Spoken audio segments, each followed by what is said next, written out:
Hello, friends. Welcome back to part two of 5 reasons why people fail the Ielts on their first attempt by the Ielts Destroyer. If you missed part one of this video, you can check it out. We have discussed the first 2 reasons. Now we're moving on to reason number 3. The third reason why many persons score poorly on their first attempt at the IELTS is poor mastery of the curriculum. Just as I said in point number 2, IELTS is an examination having its own curriculum, its guidelines, and its own rules. You know them, you master them, you write it on the day of the test, you get the results just like that. But we have observed over time that people use all sorts of fallacious beliefs. Faith, for example, believe in the help of the supreme being. Of course, God helps people, but you help yourself first. You have not prepared. You don't even have a mastery of reading. You don't know how the reading test looks like. You have not practiced even 20 reading exercises. You have not timed yourself while practicing, and you want to attempt the test. How do you expect to pass it? By magic? So a lot of candidates who have written the exam multiple times, when we do proper inquest or inquiry into how they have been preparing for the exam, we see that many of them have not mastered the curriculum. I'll give you an example. While I was preparing for the test, I carried out or I activated at least 40 reading tests, over 40 listening tests, at least 20 writing tests, and a couple of speaking tests. After those practice, there was no way I would sit in the examination hall and I would score less than I did. And this same formula we have used for a lot of candidates. Problem is that many persons are lazy.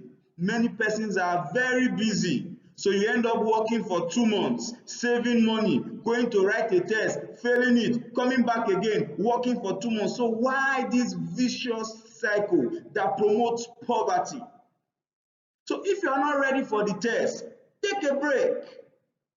When you are set for the test, also make a decision that you are ready to give it your all. You are ready to give it your best. From experience, you don't need more than 1 month of concentrated and focused practice and preparation to go take the test.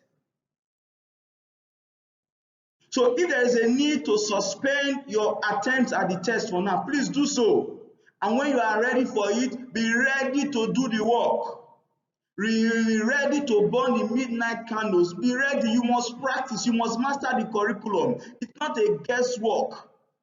When you know it, you know it. And the more practice you do, the more exercises you engage in, the more your mastery of the curriculum. So don't go back to take the test again until you have mastered it. And if you have not attempted the test before, please don't go ahead to take the test unless or until you have mastered the curriculum. The question formats would hardly change. It had been similar all through the years, and you have enough question banks, both real and formulated questions that can help you prepare. So why will you go into an examination hall unprepared? So stop it. If you have paid money for the next attempt and you have not mastered the curriculum, please postpone that examination. If you are looking at setting your test for the next few days or next few weeks and you have not mastered the curriculum, please postpone the exam. Let's stop deceiving ourselves. Let us face reality. Those who master the curriculum, they do very well at the test. The reason why you have not done very well before now majorly has been because you have not mastered the curriculum. You assume, and remember, assumption is the worst form of knowledge. The next reason would be wrong preparation pattern. How do you prepare for the test? It's not about the amount of time and effort invested. It's about the approach. I say to my candidates most times, the examination hall will be a solemn one where you will be left alone in your corner to take the test. Why then will you be preparing inside a noisy place? We see people sometimes, they are on duty, maybe as a nurse or a physician, and you just take 5 minutes out of your work time to quickly go and take some practice tests. How are you doing? You're deceiving yourself. I said to my candidates, if 5 to 6 a.m. daily is the only time that is solemn for you, where you or when you can be concentrated or you can concentrate on your practice, let that be your practice time. You don't need 3-4 hours in a day. 1 hour, 2 hours a day invested is enough. So your pattern of practice or preparation must mimic or must look like the main test. And one of the features of an examination is that the examination environment is void of distraction. So you are a married woman or a married man with a family, prepare or practice when they are all sleeping or when they are not with you. You cannot be breastfeeding your baby and be practicing at the same time. You are just exerting effort, and effort is not equal to productivity. Your effort will not translate to your productivity. Patterning your reading, your preparation in the right way will give you the result you require. So stop exerting effort and wasting time and start to do it right. Prepare when you are free. Set out time of the day where you have your freedom to yourself and you will be void of distraction to practice. So preparation pattern matters, and this pattern may differ from person to person. So find out what works for you and then implement it, and you will get the result at the end of the day. Finally, for me, I've observed that a lot of candidates, maybe due to fear or some other factors, they waste too much time between their active preparation phase and the actual test. So you spend 4 months preparing for what? So you keep going around, remarrowing around the cycle.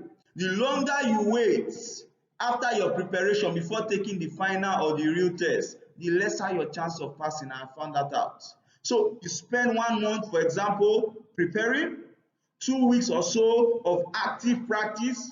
On the 8th week, go in and take your test. There's nothing in there. Fear is not helping you.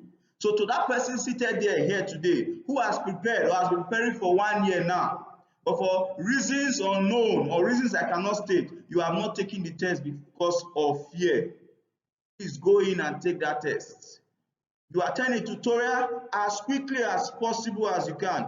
Go in and take the test. Stop wasting time saying you are preparing for 6 months, 8 months. When I'm ready, I will take it. When will you be ready? You are exerting so much energy, zero result at the end of the day. So do not waste too much of your time. Prepare, take the test with confidence, and you are bound to come out successful. Now, for those who will need help on the test, we have helped over 1,500 persons over the last few years, supporting them to go through the process of preparation before they take the test. We have a discounted program now available for those who would be interested, and it goes for the price reflected on the poster here. You can call the number on the screen or you can send WhatsApp messages to register. Class holds every month and the dates are advertised as they are available. So the next course is coming up very soon. Register. But I want to join or encourage you that anybody who registers for the course should be those who are ready for the tests. We don't like training people who after 6 months will not have attempted the test.